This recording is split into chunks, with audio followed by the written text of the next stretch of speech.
Welcome back to Tanya in 5. Today, we recap letter 21 in book 4 of Tanya, Iggeret HaKodesh. As mentioned in previous videos, the Alter Rebbe ran a charitable fund that supported the Hasidim who made Aliyah, who emigrated to the land of Israel. So the poor Hasidim of Russia were supporting the even poorer Hasidim who lived in Israel. Now, many of the letters in the Iggeret HaKodesh are addressed to communities, inspiring them and encouraging them to support this charitable foundation. Now, the structure of the collection went as follows. Every community had an appointee who was responsible to collect from the local Hasidim. Now, every couple of months, a representative of the Alter Rebbe would arrive in town and take those collected funds. Now, once a year, a specific messenger was sent to Israel to deliver the funds. So it seems as though many Hasidim felt that it wasn't necessary to give money very often, just whatever they pledged to give just before the collectors came around to bring their funds to the messenger who would then take it to Israel. Not necessary to give all the time, just to give it once before the collection. And the Alter Rebbe in this letter encourages his Hasidim to give their amount, their pledge, not in one lump sum, but rather to divide it up to once a month, or at least even once a week. And he says 3 reasons to do this. Number 1, because of the idea of what's known in Hebrew as zrizus, which means alacrity, enthusiasm. We demonstrate our enthusiasm to do a mitzvah by doing it as soon as we possibly can, or at least earlier than necessary. So don't wait for the last minute before the collector comes to give your donation. Give it right away, divide it up over the next few months.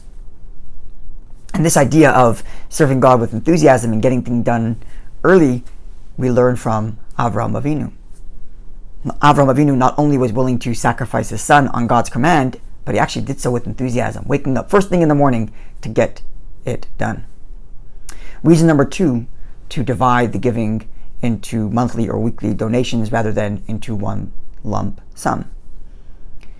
Explains, based on Maimonides' commentary to the Mishnah, that it is much better to give one's donation in increments over many times rather than once, because each time a person gives, a person refines oneself. See, if I give one donation, a big donation once, then I pushed myself once and gave money, but I didn't become a giver. If I want to acquire the habit of giving, if I want to become a more refined person who is a giving person and acquire that nature, then I have to do it more often, like exercising a muscle. You lift a heavy weight once, it doesn't turn you into a strong person. But if you lift maybe not such heavy weights, but you do so very often, all the time, you exercise that muscle and you become stronger. So I want to exercise the muscle of giving so that I become a giving person. I become more generous. It refines who I am. Reason number 3, each time a person gives, the spiritual effect in heaven is huge. And in heaven, there is a giving that happens as well. Divine energy is invested into a system that trickles down energy and blessing into our world. And we want to affect that influx of divine blessing and energy as many times as possible. So give as many times as possible, especially considering the fact that the channel or the gate through which divine energy enters our world is the land of Israel. And therefore giving charity to the land of Israel has this extra effect of bringing divine blessing and divine energy into this world and into our lives.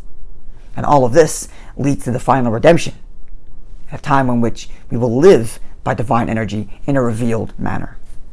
The takeaway from all of this is, it's not just enough to think of the result. I gave X amount, I learned X amount, I did so and so. But the process by which we get there is just as valuable. Did I learn something? Personally, did I change in some way as a result of what I learned?